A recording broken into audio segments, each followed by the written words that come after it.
I just play with my friends, you know, just like freestyle, you know, just on the grass a little bit, and then I was really into it, you know, but we didn't have no big teams in Switzerland and stuff, and then I just started punching people in the face. Yeah. Now I'm here.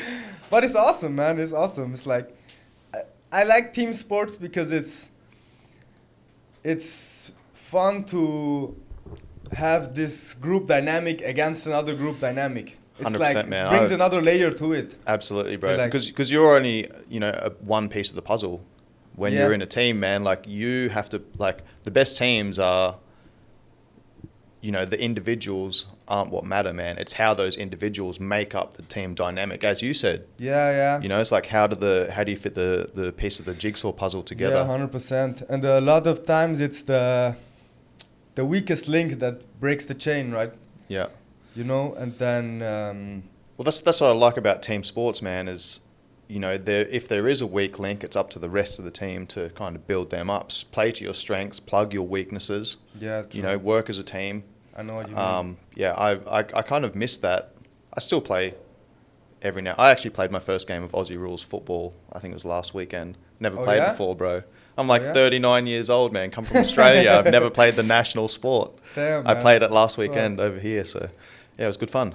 Well, cool, man. I actually just got invited off that game. I just got invited to like the Thailand national or Asian AFL championships or something. Got a message this morning from a guy. He's like, hey man, good game. You want to come to this thing in a couple of weeks' time? It'd probably be good for your coaching careers, like elite coaches from Australia coming over as well. So yeah, man, that's going to be pretty cool. I'm going to go up to Chonburi, I think 100%. That is. Go and check that out.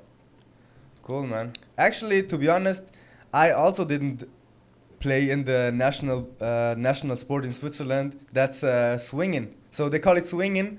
What? It's like a wrestling, but you have pants on and you grab the pants. Oh, and the guy that like a judo style. Yeah, wrestling. it's like a judo style, but it's a lot of strength and a lot of power and a lot of it's like a Greco wrestling. Yeah, right. And you do it on sand, but I never was able to do it. I never was into because what's it called? Swinging. Swinging. Yeah. So, yeah. That means something else in Australia, bro.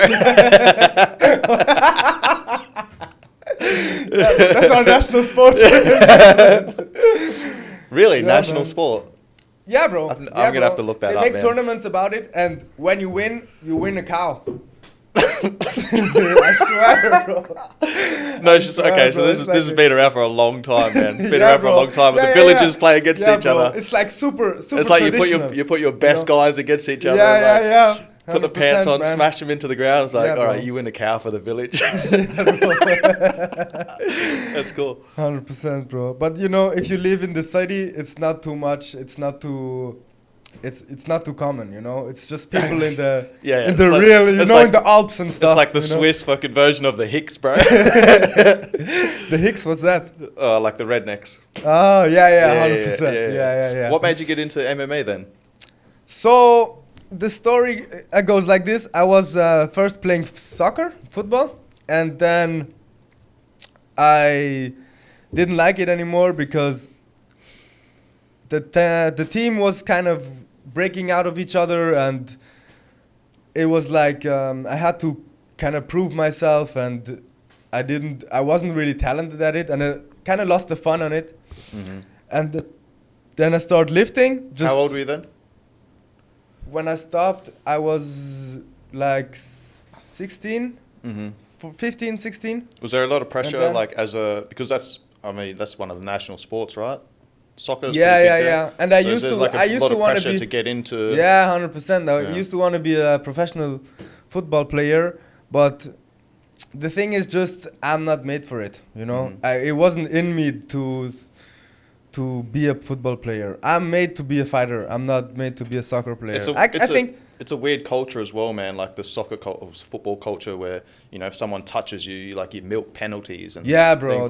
I was never like that. I would I'll stand up again and keep fighting and stuff. Yeah. But the coaches would always say, just fall down, bro. I was like, no, milk him, I can't, bro. I can't. It's not in me, bro. Yeah. It's not me. Yeah.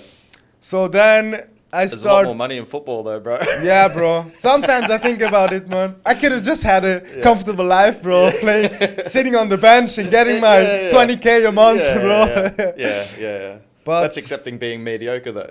Yeah, 100%. Or is it being mediocre, man? Like, still, if you're sitting on the bench, but you're in those high level teams, like, yeah. Yeah, but I feel like when you accept being on the bench and just like playing like whatever and just being an average player, you don't challenge yourself and you don't have to grow from it, you know. And then one day you're not gonna be a football player anymore and you don't have nothing anymore. So that's a great point, man. Like, have you thought about, how old are you now? 24. Have you thought about what you're gonna do after fighting? This. Well, this. I like it. Yeah. I want to do. Yeah, that's awesome, man. I have been seeing like all the content that you've been putting together, and it's awesome. I try. Yeah, man. It's awesome to see that you are thinking about the future as well. Not just the future, but you're planting the seeds right now, so you can take advantage of this in the next 3 months, 6 months, year, 5 years. Bro, I think about it. Yeah, like just to be consistent with it, Just how you say, just planting the seed. I don't really have like a goal right now. I just want to be good at asking the right questions, make people feel comfortable talking about themselves and stuff, and keep going and going, and tell stories and stuff. And yeah, how you say, like in 5-10 years, this is gonna be like, I'm gonna go to Joe Rogan and say, bro, you need to talk about this and this, Yeah, man. So, but no, it's good to see you like plying your trade, man. Plying your trade, like this is all about doing reps, right? I've got my own podcast. I've got 170 odd episodes in the bank, man. And Pardon? I've got about 170 episodes in the bank. That's awesome, podcast. Bro. Yeah, that's awesome. So what that did for me, like I was super nervous, man, talking in front of a camera. As soon as a microphone was in front of me, I wasn't comfortable. But over the years, getting comfortable having these conversations, as you said, asking the right questions, being able to bounce off the person you have in front of you is a very good skill to have. Yeah, 100%. What other knowledge can you give me from your experience of being a podcaster? Well, I mean, looks like you've already got everything sorted, man. You've got a good setup in a good location. You got Hashim behind the camera. Yeah. The main man. Yeah, man. Last time I haven't had a chance to look at any of your podcasts. Are you on YouTube or Spotify? Yeah, YouTube and Spotify. Okay, cool, man. Are we on Spotify yet? I think yes. Yeah, I think. How many have you got in the bag so far?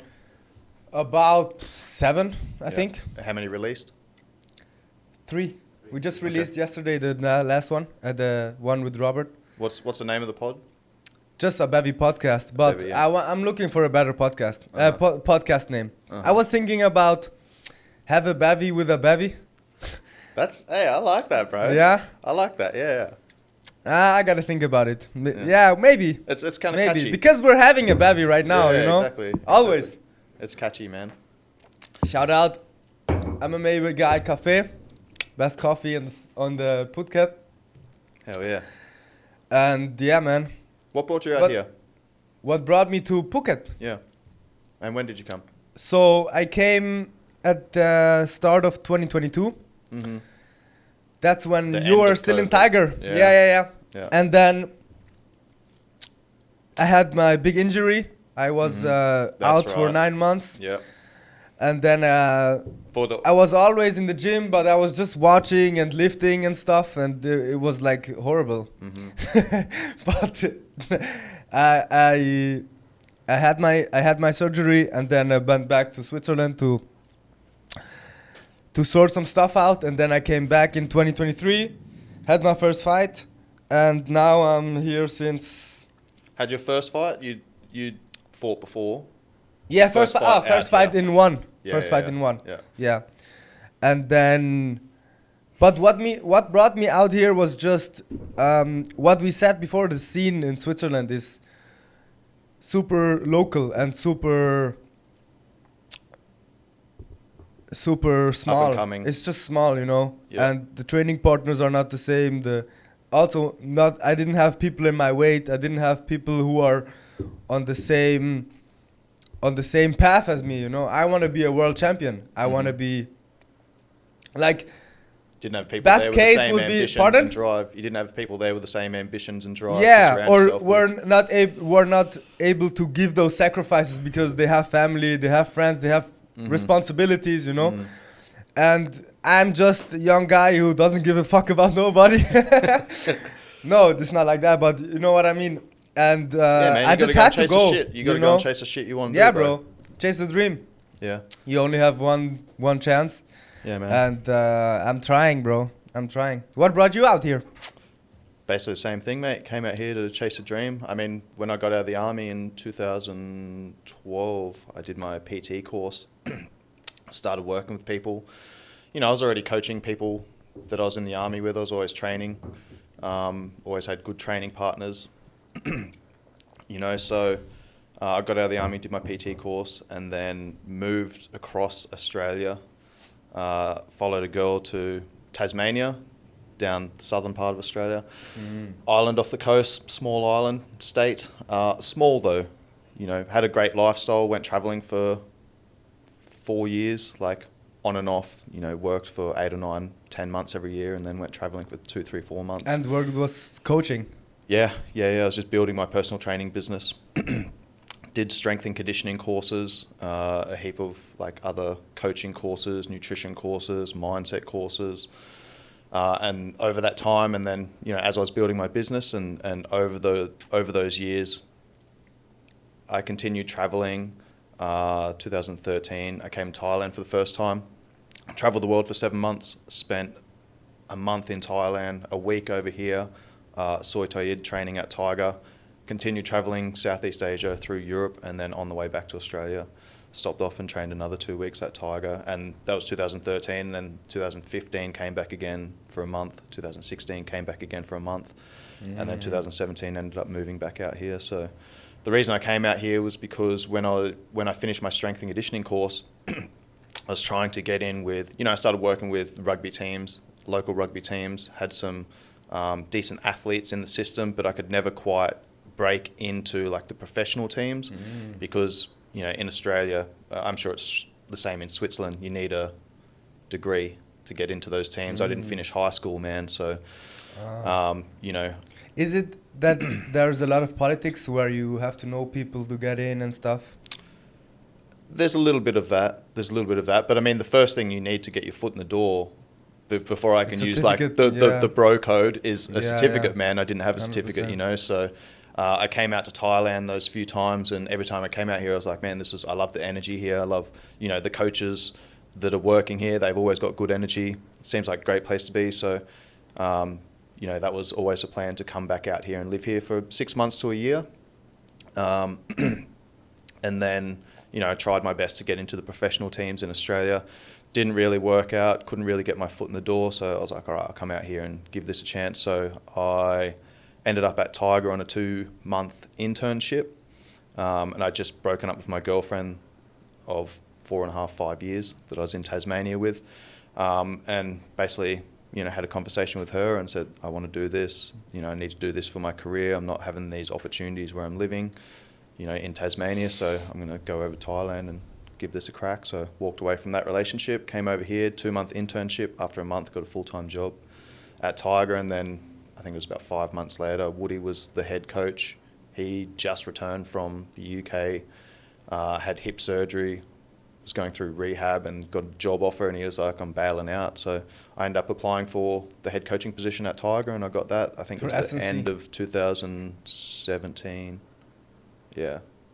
And then at the end of 2017, around about that time as well, I just finished coaching a combat conditioning class, and Petr Yan came up to me after class and he goes, Coach, I want to work with you. And I was like, all right, bro. Tried to have a conversation with him and couldn't understand each other. So I contacted Sayat and we sat down the next day, and Sayat was like, yeah, man, this guy's, you know, just signed a contract with the UFC. He's making his debut in June.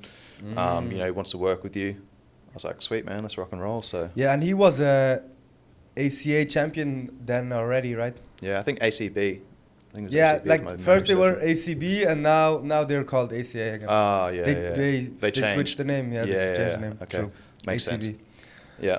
So what kind of experience was that working with Petr Yan? Awesome, man. Awesome. Honestly, like, that was, him giving me that opportunity to work with him was pivotal in my strength and conditioning career. Because up to that point, I come from a rugby background, I come from a military background, but I don't have a combat sports background, so it was difficult being at Tiger and trying to work with these athletes when I don't come from that background. From the exact sport. Yeah, exactly, man. So he gave me that opportunity, and, that allowed me to then test out my systems, refine them, take what I knew from, an athlete development perspective, and then apply that to a combat athlete. Because, at the end of the day, man, as a strength and conditioning coach, you work with athletes, right? It's about periodization, optimization. I want this athlete peaking at this time. And if it's a rugby team, then I need to get them prepared during preseason so they can, handle the stress and the strain of week in, week out, fucking tough games, to then be able to manage their energy and get them, peaking at the right time towards the end of the season. So they're up there in that top 4, top 8, but then they've still got some reserves to still be able to push for the last couple of weeks leading in the finals. So with rugby players, you're making them peak at the end of the season. You're not like trying to peak them before the season and then try to maintain it. No, 100%, man. We want them peaking at the end of the season. Obviously, we need to build like a big... this is where I get pulled my system from working with professional athletes. Like now, ideally, if I was working with you, for example, I'd go 12 weeks is going to be the best time, right? So that way we can break that down into 4-week blocks. First 4-week block is going to be strength and aerobic base. Yeah, and then we go into some power and anaerobic work, and then we finish off with some speed, endurance. Yeah, the last 4 weeks is going to be not too intense. Yeah, and conditioning-based work, specific conditioning protocols. So, that system basically comes from that team sport environment where, you've got these guys playing 12, 15, 20 games a year, man. There's no point coming out hot and fading halfway through the season, man. It doesn't make sense, It doesn't make sense, so... 100%. So you get them to a level, and then from there you build up, kind of. Yeah, exactly, man. From the preseason. Yeah, exactly. Yeah. What else did you learn from Petr Yan when you train with him, when you see him, when you're around with him, and because he's a UFC champion, and I think those people are different. Yeah, he was always one of the guys that's always in the gym first, out last, doing the extras, and something that I saw from my perspective was like everything he was doing, it wasn't just about doing work, it was about doing intentional work. And that's something that helped me, spending time with him in Russia and then Dubai, Abu Dhabi. I think I was with him for 10 weeks before he fought Corey Sandhagen. Wow. I was in the corner for that fight, man. That was an awesome performance from him. Yeah, man. Yeah. I think that was one of his best performances. Yeah, I think so too. Like he was Masterpiece. on, man. Yeah, he was on, bro. And like that was the longest camp that we've ever had together. 12 weeks. Yeah, it was about 10 weeks. It was about 10 weeks. So that allowed me to really build that solid foundation of strength and aerobic conditioning, and then be able to maintain that throughout camp as we then built power and then built speed and specific conditioning. So, that tied in with like getting that time with him and his team. It showed me how like professional you need to be at that level, and it really shone a spotlight on how unprofessional some people are out here. Where I come from, bro, like, to call yourself a professional athlete, you need to meet the criteria. You need to, make these representative teams. You need to conduct yourself in a certain manner. You need to be part of a professional system, which has, strength and conditioning coaches and skills coaches and nutritionists and physiotherapists and whereas out here, people just go, I'm going to fight next weekend, call myself a professional. Which is fucking awesome, man. Which is fucking, man, it's fucking awesome. But in saying that, like, they don't really know anything about, about how professional people really are. Yeah, how to prepare, man, and optimize performance Yeah. for like a long period of time. It's not just about this one fight. It's about like the long term. You know, circling back to something I said before about Yan and getting into the gym and doing his work. Like, that's what I learned from him, man. It was like no junk work. Because prior to that, sometimes I'd have him for 4 weeks, 5 weeks, 6 weeks, man. And like, if I've only got him 2 to 3 times a week, you know, I ain't fucking around doing 15 minutes of skipping and, you know what I mean? I'm getting straight into this work, man. Like, I've got him for an hour, 2 hours, 3 hours a week. All right. Everything that I'm doing is with intent, man. Like, I need to mobilize, I need to stabilize, I need to prime, I need to get the fucking specific work done, whether it's strength work, whether it's speed work, whether it's power work. You know, I need to fit all of that into, you know, a training week or a training cycle. And it's a matter of like how I put those pieces of the jigsaw puzzle together. So, I mean, going back to what I said before with like a 12-week camp, that's ideal, man, because then I get those 4-week blocks.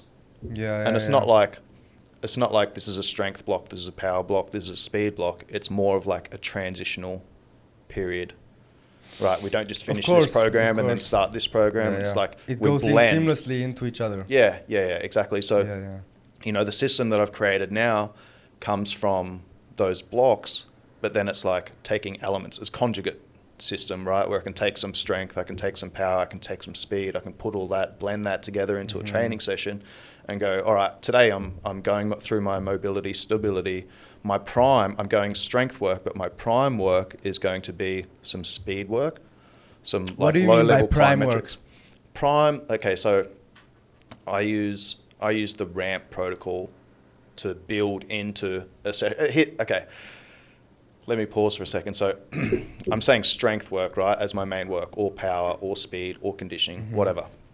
Okay. What I do leading into that is going to determine what I get out of that, right? We're input, output machine. So whatever I put into the system is what I'm going to get out of the system. If I put in a very general stimulus, I'm going to get back a very general stimulus. This is like the CrossFit like style. a general adaptation of the body. What's that? A general adaptation for the body. Yeah. Like think like a CrossFit's a very broad stimulus. Very broad, like we take a little bit of this and a little bit of this and we blend them all together in one session. It's like I just kind of like get a little bit better at everything, but not. Yeah. You know what I mean? So specifically. Yeah. So if I'm going into a strength session, then I might finish like I'm going to go raise heart rate, respiratory rate, core temperature, blood flow to working muscles, viscous fluid to joints, right? And then I'm going to go and like the raise component of a strength session, I don't want to waste too much time doing that, right? I need a lot of time to get my strength work in. So I'm not going to fuck around with raise for too long. However, if I'm going into speed work and I'm finishing with like, you know, 5 efforts of some shuttle sprints for anaerobic conditioning, speed, acceleration work, then, you know, I can take longer for the raise. Maybe I start a little bit lighter and kind of flow in and take 5 minutes for that. Whereas for strength, maybe I need so much time. Maybe I need 1 minute, man. Yeah. And also you need so much time between the sets to recover for the next hard effort. So raise is anything that's going to get, you know, tick all those boxes.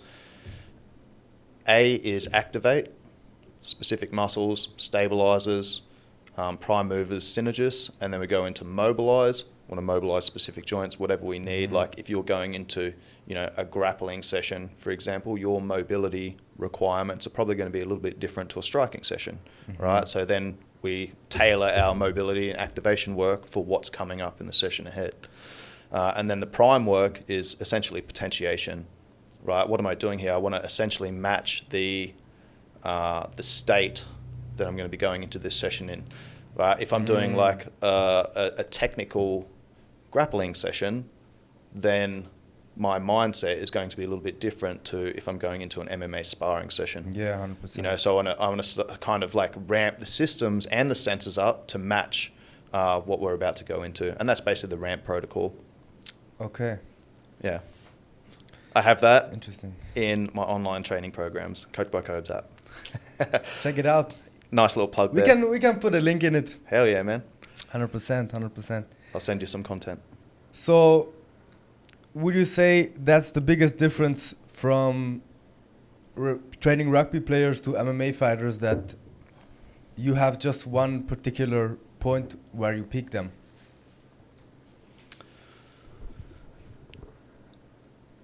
Say that again.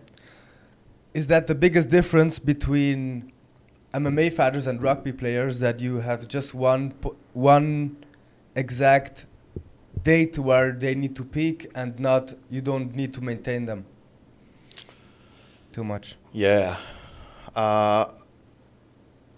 Or what different? Yeah. Okay. Good question. So this is where I take, right, you got the rugby team environment, like training for a season, and then this is where the military background comes into it, right? Like, okay, as a soldier, you're a fucking athlete, a combat athlete all year round, man. Like, you know, there was times where we're doing PT and our sergeant gets a call and he's like, right, boys, we're fucking running back to the compounds, man, going, all right, we're going to Fiji. Like, let's go and pack our shit. We need to be ready all the time, you know? So 100%. That's where that military background kind of blends in. I mean, as an athlete, as a professional athlete, you've got seasons, right? Yeah. How many seasons 100%. do you have? So I would say I have 3 seasons. So when I'm in camp, when I'm not in camp, just for general development of my skill set and my athletic abilities, and then right after the fight, when I just recover from the fight and just kind of decompress and kind of try to stay healthy, you know, just recover from the camp and from the injuries and everything. For sure, man. So basically you've got an off season, a pre-season, an in season. Yeah. It's the same thing, right?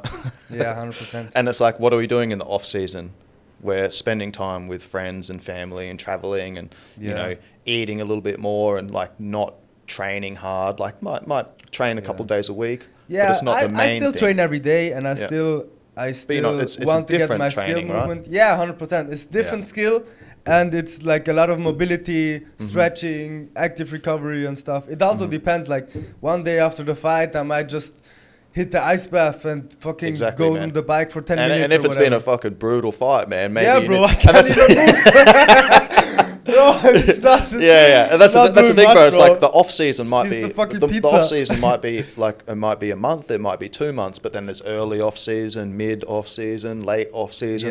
Knowing where you are on that schedule is going to determine like what your training looks like, your nutrition, recovery, everything like that, you know. And then so you're already doing this stuff, bro.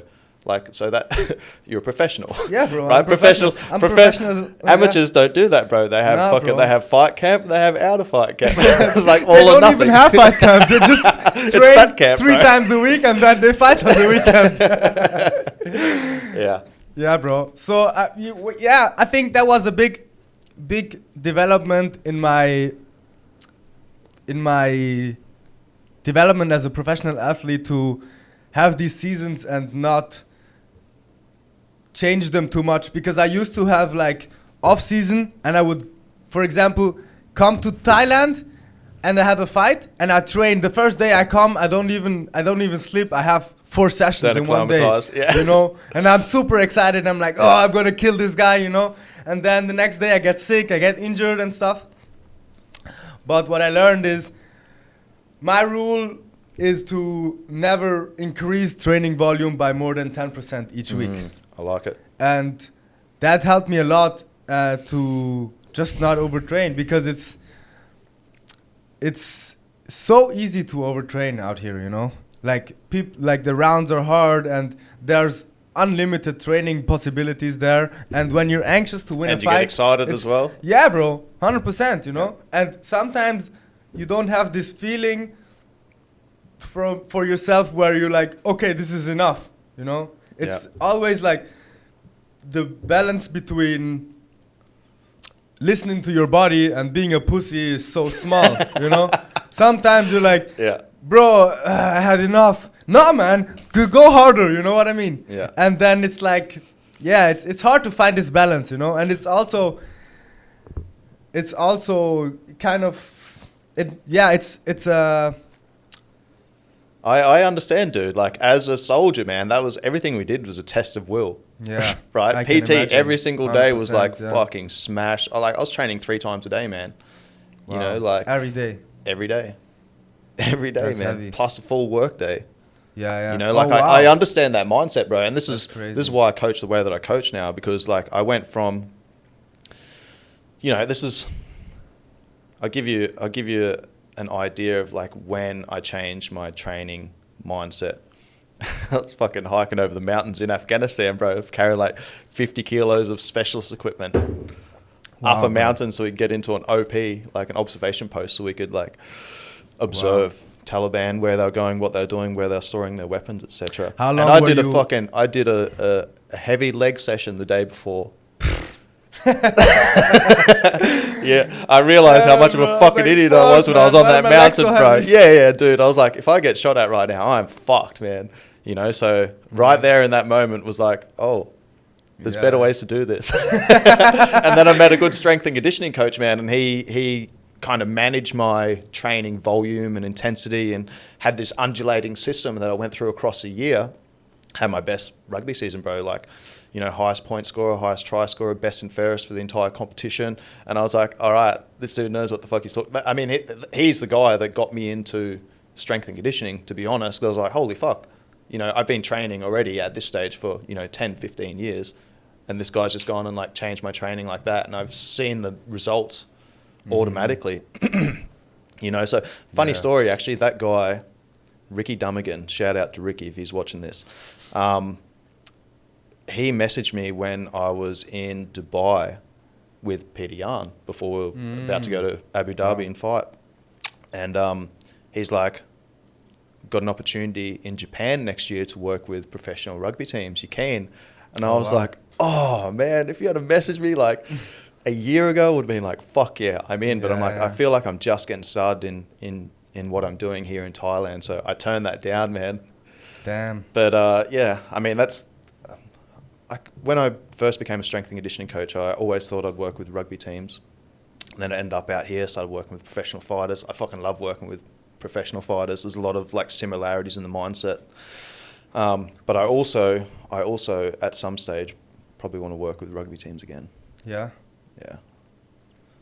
So then the natural step would be to go back to Australia. Yeah, maybe. I don't know, man. Like, I've been here in Thailand for 7 years now, and I've had a great career. It's been great for my brand, my reputation, my 100%. Career. But in saying that, man, like, you know, as you know, bro, there's a lot of sacrifices being out here. Yeah, bro. 100%. You know, I'm right now the cool uncle that flies in and sees my nieces and nephews for a couple of days every year. Mm-hmm. You know, I've got some admin stuff I need to take care of as well. That I haven't been able to do since I've been out here. So, you know, there's a part of me that's like, you know, I'll give this another couple of years in Thailand and then see what's going on. But, you know, maybe in 6 months' time, once we get through this low season, maybe I'll head home for a couple of months and spend some time there and figure things out. Or I don't know. We'll see. We'll see what happens, man. Yeah. Yeah. I'm pretty happy doing what I'm doing here.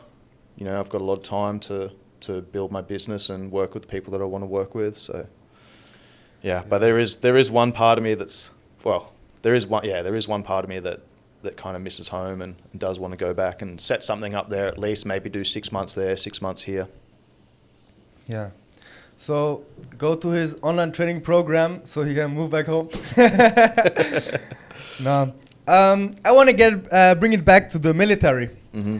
So how long were you in the military, working there? Did 6 years full time. Joined in 2006 when I was 20. And you were a sniper? I went through the ranks and got nominated and did my sniper's course, and then went to Timor and Afghanistan as a sniper, yeah. Wow, that's crazy. Best job in the world, bro. Yeah, best job in the world. Getting fired at. Mate, I mean, to be honest, bro, like, my ex-girlfriend used to get annoyed with me because, like, we're about to go traveling for 3 months and, you know, we're 2-3 days out, and she's like, why aren't you excited? And I'm like, I don't know, I've just got to tie up some loose ends and, like, I'll worry about that when I get there, man. And I feel you. You know, I'm like, and it took me years to figure it out, but I said, what's the most exhilarating thing you've done? She's like, skydiving. I was like, all right, scale of 1 to 10. It's like 9 or 10. And I was like, yeah, cool. That's like a 6 for me. Yeah, I'm like, most exciting thing I've done is being a fucking firefight. And yeah, man. Like the adrenaline crazy. dump after that is just crazy. It's different. You know, so to be honest, I never, like, I got back from Afghanistan and, you know, went and played in, like I said, I had the next year, had a great tournament. Like, I was part of a great team. I was co-captain of a team that went 3 years undefeated, man. Like, we had you know, so we had a great culture, bro. Special. Yeah, we had a great culture, man. And you know, I learnt so much from that coach and those guys, and got back and like played in the grand final and was just like, didn't have any jitters or nerves or anything like that. And it's in the grand final. It's pretty much been like, and you know, there was massive stakes, man, because we'd been undefeated 100%. For 3 years, bro. It's like, well, will they trip on the final hurdle? Yeah. No, we went out and fucking smashed them, man. Put on a record score. That's what's up. But dude, like I didn't feel those nerves again until I had my first amateur MMA fight last year, man. Bro. You were in the corner, actually. I was there. I was in the corner of your opponent. Shout out, Cass. Yeah, he's probably watching this one. No, he was a great opponent, man. Bro, he was a great opponent, yeah, bro. great fight. Both had a hard challenge. Yeah. But I was fucked afterwards, dude. Yeah, I was fucked afterwards, man. I was like, both of you. I was like laying down, just like, I just need cold on me. I went and jumped in the pool, and then I felt sick. I had to get out of the pool and like go and vomit, and then jump back in the pool again. I just went into survival mode, bro. Yeah, bro. I feel you. It gets I remember easier. you lying there on the mats after the fight and being like, now I know what MMA is. Yeah. Well, 100%, man. That's why I wanted to have a fight, right? I was saying earlier, I was like, I don't come from that background, but I'm like, you know, I'm not one of those people who's just going to rest on my laurels and go, well, I've trained this guy and I've trained that guy and fucking blah, blah. Like, look at the results. Like, no, man, I need to go and put that shit put that shit on the line, man. I need to go and test that stuff myself. Yeah. You know? Wow. I need to not only, it was for myself, man. It was for myself to like test my knowledge and go, all right, like put yourself through the entire training camp. Don't have any coaches, like just focus on what you need to focus on. Go through your periodization. As you said, you know, I was basically using like a system that I use with the athletes that I work with. It's like, you know, week 1 might be 6 to 8 hours of training. Week 2 might be 8 to 10 hours. Week 3 might be 10 to 12 hours. And then deload again. And basically that's what I did for 12 10 weeks. 10 to 12 hours of training. And what's that? 10 to 12 hours of training. In the week. Yeah, of course. In the week. Yeah, across the week. You know, so I had like a build test week and then a deload week. And basically the first 4 or 5 weeks was on boxing, man. Because my striking was shit. Still is. But, you know, I was like, you know, I come from that rugby background. I to be honest, like I've barely trained any wrestling in my life, man. But I'm okay at understanding wrestling because I understand. You can tackle people. Yeah, but then I just fucking 100%. Get clawed all the time, bro. Guilty. Guillotine all the time. Yeah. I mean, I'm getting better, man. If I just fucking blast through, then I normally get through it, man. So I felt like your athleticism was definitely a big part of the fight. Yeah, and like I mean, and that's the thing, right? Like Kaz, his skill set was fucking much higher than mine. Yeah. But because I had the physicality of, you know, 20 plus years of training, man, like I just, you know, I fell into that fucking, dude, as soon as I felt threatened, like I just turned it into a wrestling match. Yeah. Even though I didn't want to. Yeah. That was just my natural instincts, man. Yeah, that's what amateurs do a lot, you know. Yeah, that's what, like they don't want to throw their hands and stuff. They just want to be safe, because when you take someone down, you have the dominant position and you can kind of you're kind of safe, controlling. You know? Yeah, you can control them and he hit me with some good shots on the feet, bro. He hit me with a fucking knee, and I was like, all right. We told him, man, but stay in the standing, stay in the striking, but yeah, it's just a fight. Yeah. So that was your first really jitters you had in a long time, right? Yeah. I mean, I didn't really, I won't say I had, I mean, it's all about energy management, right? Like I talk about this with my athletes all the time. You know, you need to be at your best when the cage door closes behind you. So throughout the week, of course, there was times where I was like, fuck yeah, man, I'm having my first fight this weekend. And I'd get excited about it. I start visualizing stuff, but then I'm like, all right, calm down. I can't spend too much energy on this. I can't overthink too much. And, just kind of took that meditative process and just like, I've done the training, man. Like, I just need to trust the process and just fucking enjoy it. Like, if I've got butterflies right now, it means that I care, man. It means that I'm looking forward to it, so I kind of use that as my motivation. Like, whatever the outcome is, I'm just going to fucking enjoy this moment for what it is. Like, win or lose, man, like I've learnt a lot going through this process. And I chronicled the whole 12-week training camp as well, which is up on my YouTube channel. I'm going to break that down and put that into... Check it out. Yeah, I like what John Jones said about this. He was like, if you have butterflies, just make sure they are information. You make sure you use the energy that you get from these butterflies, because what it is your body getting prepared for master performance. And that's just, you can't fake that. You just have to go in the cage to feel that. 100%, man. And I mean, just to touch on that from like a physiological perspective, and that's why I was good at managing my energy, is because I understand what's happening from a physiological perspective, right? Like, if I'm in that kind of heightened state where I've got some butterflies, it means that I'm in a sympathetic state. It means I'm there. Fight or flight mode.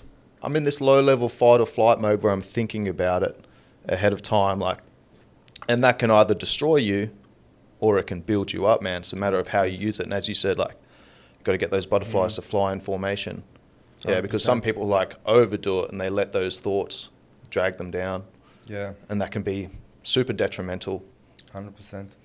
So how are the jitters when you are in a firefight? Is it like you know that it's coming up, or is it just happens, you hear the first shot and you're in the moment already?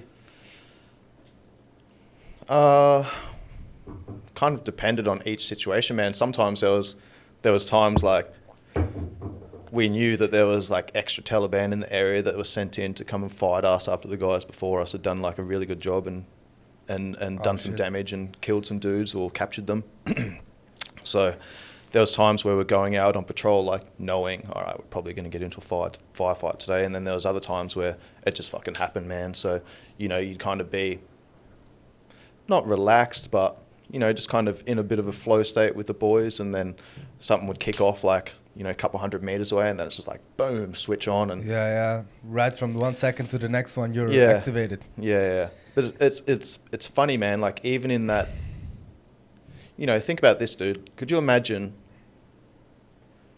like, going into a cage and spending like 5 or 6 hours in a cage where like you're just circling around the dude, and then at any point the bell rings and then you got to go and fight the dude for 10 minutes and then bell rings again and then you walk around for another, you know what I mean? Like, it's fucking weird, bro. It's weird, yeah. So you've got to kind of manage that energy, because if you're out for 6 hours, man, you're at fucking peak the whole time. Yeah, you're always, you have these butterflies for hours and hours. It's like, it's draining. It's 100%, man. So draining. It burns you out, bro. And, you repeat that day after day, week after week. Yeah. So, it's interesting, like, even in war, man, like once you've been there for a long period of time, there's obviously inherent danger, but then there's always some form of complacency that kicks in. So because you kind of get used to it. Yeah, exactly, man. You're seeing the same things every day. You've dealt with situations in the past. You trust in your instincts and your teammates and things like that. And then there's times where, towards the end of our trip, there's times where, we wouldn't say we're complacent, but we're kind of a little bit more relaxed in our approach and how we're doing things, because, you can't be fucking on all the time. Yeah. That's something I learned from the army, man, is being able to switch things on and off, like, very quickly. So people meet me outside of the gym and they're like, you're so much different. I'm like, yeah, you see me in the gym, like I'm the consummate professional. I'm the consummate professional in the gym. But outside the gym, man, like, you can expect to hear some, like, some some dark humor stuff. and some fucking banter. Crazy stories. Yeah, crazy stories, bro, and just taking the piss and stuff bro. like that. So, how many people have you killed? Officially, 0, because like when in Australia to have a confirmed kill, you need to be standing over that dead body and have biometrics and blah blah blah. So unofficially, I don't know. Our team definitely did some damage. Couldn't put a number. There'd probably be maybe half a dozen ish. Yeah, man, that's a reality of war, right? I think that's life. And that's also why the stakes are so high and you are so much into... that's why this experience so intense, right? I mean, for me, it's the same. I have the same mindset when I go in the cage. It's like either I win or I die, you know? Mm-hmm. There's no surrender in there. It's like a fight to the death, you know? And I prepare myself for it as well. And that's why it's not easy, man. It's not easy. That preparation's everything, dude. Yeah, bro. Preparation is everything. If you've got a fight camp, let's say you sign a contract, like what's your ideal timeline? My ideal timeline is, so it depends how I go into camp. Mm-hmm. If I was just like, for example, my next fight just got announced. It's the 6th September in Denver, Colorado, against Samad Mamedov. Oh, nice. Undefeated Kazakh guy, 10-0, 9 first round finishes, but I will finish him. I'm super excited. So, for example, this camp, I was just coming out of off season because I had my last fight. Mm-hmm. And then I got the call. I was about 14 weeks out. And then I was like, okay, this is plenty of time. I just start to build now, you know, and I would just like start lifting more. I'm still lifting a lot, just to get myself prepared for the last 8 weeks. Mm-hmm. I would say 6 to 8 weeks is perfect when I am coming off of preseason. Mm-hmm. I would say. Mm-hmm.